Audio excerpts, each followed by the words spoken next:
Hello everyone, welcome, good morning, सत श्री अकाल। आज हमारा टॉपिक रहेगा बच्चों राणा सांगा। राणा सांगा वाला टॉपिक जो पहले से चल रहा है वो अभी चल ही रहा है। राणा सांगा की हम बात कर रहे हैं। ये कौन था राणा सांगा, ये कहाँ से आया था, इसकी हुकूमत कहाँ पर चलती थी। और जब हमने आपको बताया था कि रायमल के कितने 3 बेटे थे, पहले बेटे का नाम क्या था, दूसरे बेटे का नाम क्या था, तीसरे बेटे का नाम क्या था, तीनों का हमने एक एक करके आपको डिस्कस बताया था बच्चों।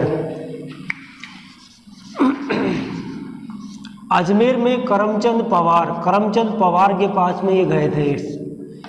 करमचंद पवार के पास में जाते हैं और यहाँ करमचंद पवार का जो पूरा अजमेर का जो अजमेर ये 7 अरावली पहाड़ियों से घिरा हुआ है बच्चों। ये भारत का मक्का कहलाता है, ये राजस्थान का राका कहलाता है, ये सांप्रदायिक सद्भावना का केंद्र कहलाता है। यहाँ पे मोइनुद्दीन चिश्ती की दरगाह है, जहाँ भारत के कोने कोने से लोग यहाँ पर मोइनुद्दीन चिश्ती की दरगाह पर अपना माथा टेकने के लिए आते हैं।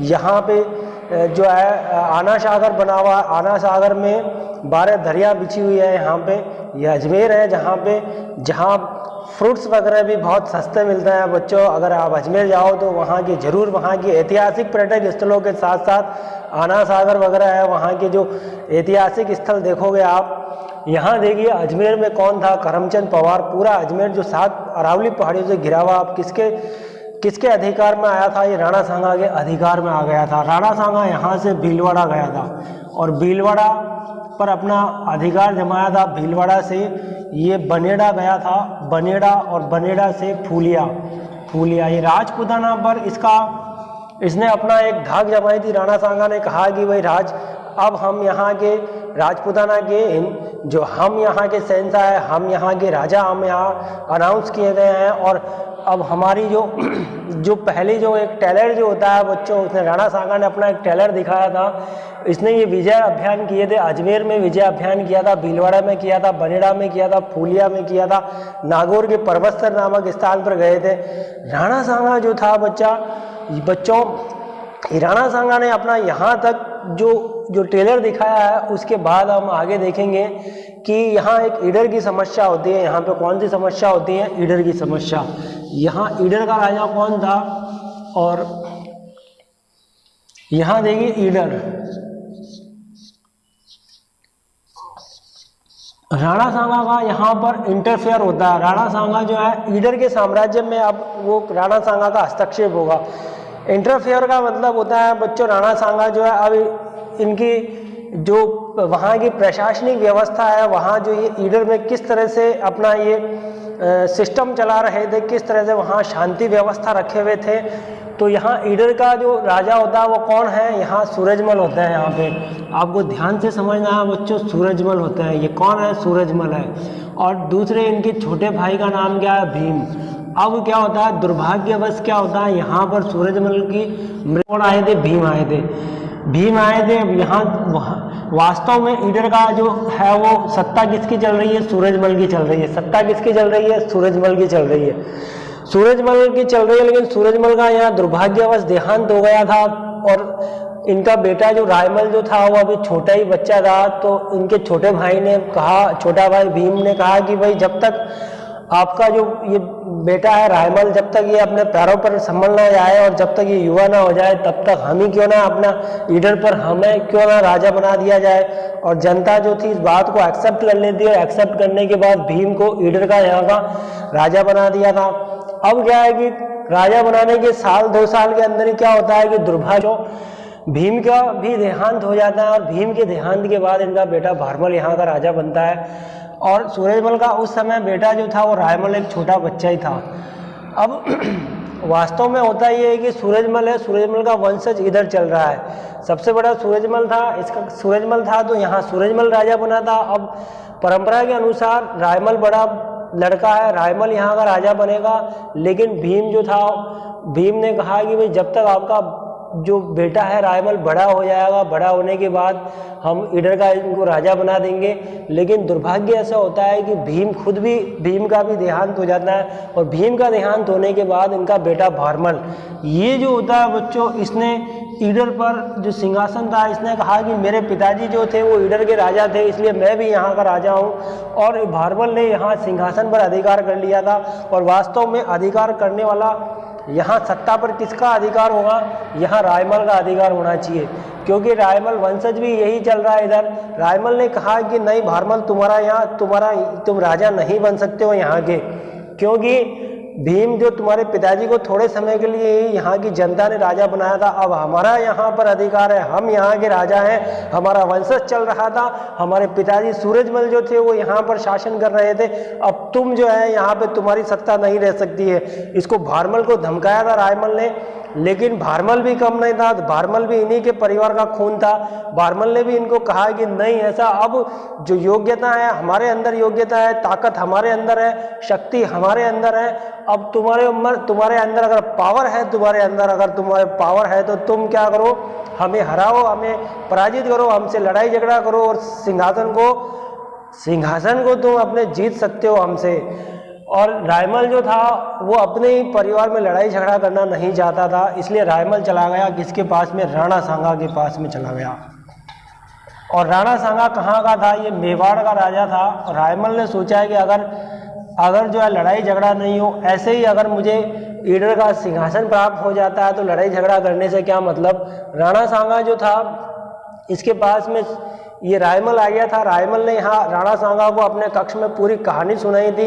ऐसा इतिहास होता है, ऐसे मेरे पिताजी होते हैं, और मेरे पिताजी की दुर्भाग्यवश मृत्यु हो गई थी, बाद में उनके छोटे भाई सिंहासन पर बैठ गए थे। ऐसा होता है कि फिर दुर्भाग्यवश उनकी भी मृत्यु हो जाती है। ऐसा होता है कि अब उनका बेटा जो था उसने पूरी हुकूमत जमा ली और हमको वहाँ से रवाना कर दिया, हमको बेघर कर दिया, हम बेघर हो गए, परिवार विहीन हो गए। अब हमारे बाल बच्चे और हमारा राज्य हमें कैसे मिलेगा वापस। राणा सांगा ने कहा बच्चा तू मेरे पास में आया है, तेरे को कोई चिंता करने की कोई ज़रूरत नहीं है, तू मेरे पास में आया, मैं यहाँ राजपूताने का शहंशाह हूँ, मैंने कईयों को यहाँ पर पराजित किया है। अब राणा सांगा जो था उसने अपनी एक सेना भेज दी थी, और सेना जब यहाँ ईडर पे गई थी, ईडर पे भारमल को यहाँ से हटाया, और भारमल को हटा के यहाँ पे किसको, रायमल को कहाँ का राजा बना दिया? ईडर का राजा रायमल को बना दिया।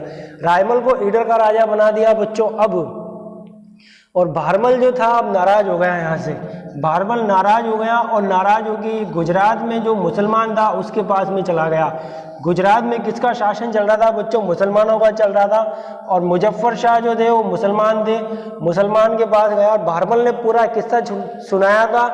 तो मुसलमान जो थे बच्चों, वो आपको पता है वो धोखेबाज होते हैं, और धोखे से इन्होंने राजनीति हासिल की थी। आपने देखा था कि किस तरह से मोहम्मद गोरी ने इतिहास को बदल दिया था। वो राजपूतों के जो पृथ्वीराज चौहान जो थे वो अपने बलशाली थे, इतने बलशाली पृथ्वीराज चौहान को धोखे में साम दाम दंड भेद से उनको भी जो है सिरसा नामक स्थान पे उनकी हत्या कर दी थी। ये वही मुसलमान है यहाँ पे। इन मुसलमानों ने मुजफ्फर शाह की एक सेना यहाँ पे आई, और सेना अब यहाँ भारमल को यहाँ हटाया गया। तो यहाँ राजा ईडर का राजा कौन था? यहाँ जब इसको भारमल को हटाया तो यहाँ राजा कौन बना हुआ है बच्चों? ध्यान से देखना, रायमल बना हुआ है। लेकिन अब ये भारमल किसके पास में गया? ये गुजरात से एक सेना लेके आ गया वापस, और वापस आके इस रायमल को क्या कर दिया? हटा दिया। और रायमल को हटा के और वापस भारमल जो था, वापस भारमल कहाँ बैठ गया? यहाँ ईडर के साम्राज्य में वापस बैठ गया था। वापस वही पुराने कहानी और किस्सा शुरू हो गया था। रायमल जो था वो बच्चे की तरह रोता रोता राणा सांगा के पास में चला गया। राणा सांगा ने कहा बच्चा तू मेरे पास में आया, तेरे को डरने की जरूरत नहीं है, हम मुसलमानों से घबराते नहीं हैं, हम हिंदुस्तान के, हम राजपूताना के वीर योद्धा हैं, हम राजपूत हैं, हम अपना हंसते हंसते अपना जो है सिर कटा सकते हैं, लेकिन हम अपना सिर झुका नहीं सकते हैं। हम वो राणा सांगा हैं, और हम ये वही राणा सांगा है बच्चों जिसके शरीर पर खानवा के मैदान में 80 घाव लगे थे, इनकी एक आंख चली गई थी, एक पैर से लंगड़े हो गए थे, जगह जगह इनके घाव और खून निकल रहा था, फिर भी हंसते हंसते ये अपनी माटी के लिए उन्होंने अपने आप को बलिदान कर दिया था। ये राणा सांगा है बच्चों। यहाँ देखिए, ये गुजरात का अब रायमल को कहा कि तुम्हें टेंशन करने की जरूरत नहीं है, और फिर बाद में राणा सांगा ने अपनी एक सेना भेज दी थी और भारमल को वहाँ से हटाया था, और बाद में इस तरह ये किस्सा चलता रहा था। फाइनली राणा सांगा ने फाइनली किसको बिठा दिया था यहाँ, रायमल को, यहाँ का जो रायमल था इसको ईडर का राजा बनाया था। तो ईडर की समस्या में राणा सांगा का ये योगदान रहता है बच्चों।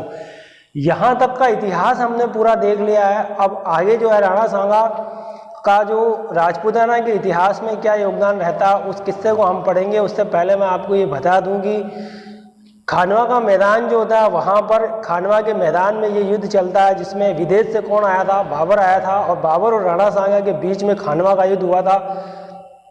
ये खानवा का युद्ध कहाँ पर है, ये राजस्थान में भरतपुर जिले के बयाना में रूपवास तहसील में गांव होता है। रूपवास तहसील में गांव था खानवा, और खानवा के मैदान के अंदर ये युद्ध लड़ा गया था। तो एक तरफ से कौन आया था और दूसरी तरफ से कौन आया था। एक तरफ से आपके बाबर आया था जिसने भारत में मुगल वंश की स्थापना कर दी थी। अब राजपूताना की तुलना हम दिल्ली से करेंगे कि उस समय दिल्ली का शहंशाह कौन था और राजपूताना में कौन शहंशाह था।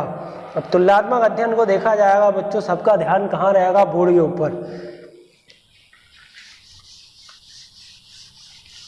यहाँ आपको बाबर का जो है डायग्राम दिख रहा है बच्चों। पहले हम इसका बेसिक तैयार करेंगे। ये यहाँ देखिए, ये राजस्थान है, भारत की तरह कैसे हो गया, ठीक है, ये राजस्थान है। और राजस्थान में यहाँ पे आपके मेवाड़ का साम्राज्य, और ये जो इधर है आपके आगे, यहाँ हम देखते हैं तो दिल्ली। 1527 की बात है, और इधर आपके मेवाड़ में, यहाँ 1527 में कौन था, यहाँ पे दिल्ली का सम्राट बाबर था। ये बाबर का पूरा नाम क्या होता है, जहीरुद्दीन मोहम्मद बाबर। जहीरुद्दीन मोहम्मद बाबर।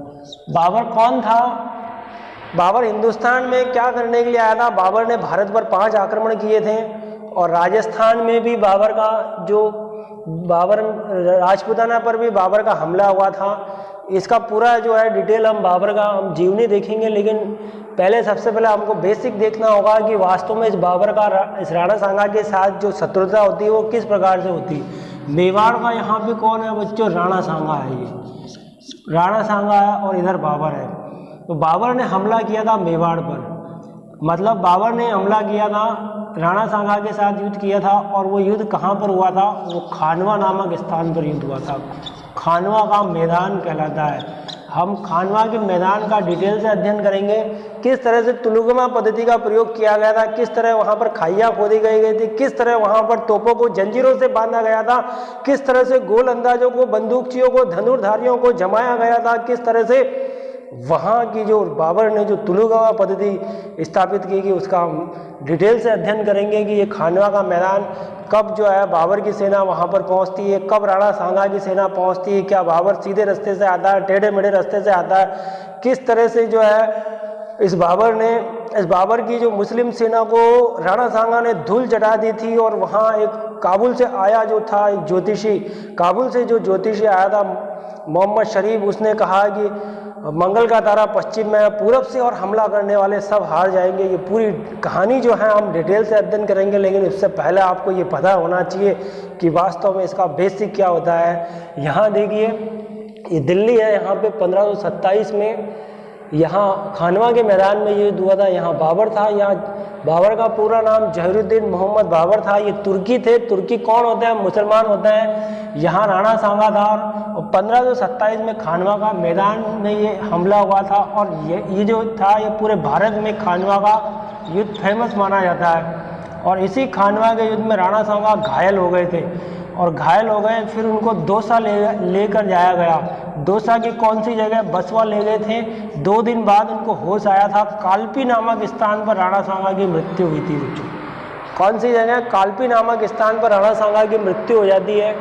ये एक हमने बेसिक तैयार किया था कि यहाँ बाबर और राणा सांगा के बीच में क्या थी, शत्रुता थी। ये एक दूसरे के क्या थे, दुश्मन थे। और 1526 ईस्वी के अंदर बाबर ने भारत में मुगल वंश की स्थापना की थी। किसकी स्थापना की थी? मुगल वंश की स्थापना की थी।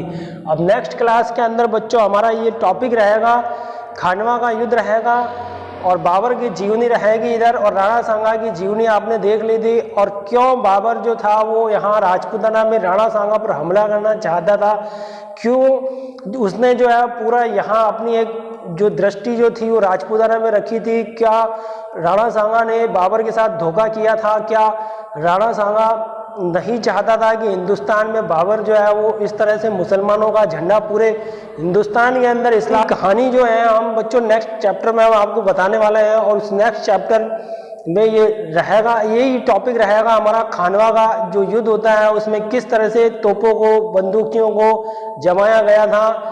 आप मेरे विचारों से बच्चों सहमत होंगे। अब मैं अपने टॉपिक को यहीं पर विराम देता हूं और आप नेक्स्ट वीडियो में फिर हम आपके सामने हाजिर होते हैं। सभी बच्चों को okay, thank you very much.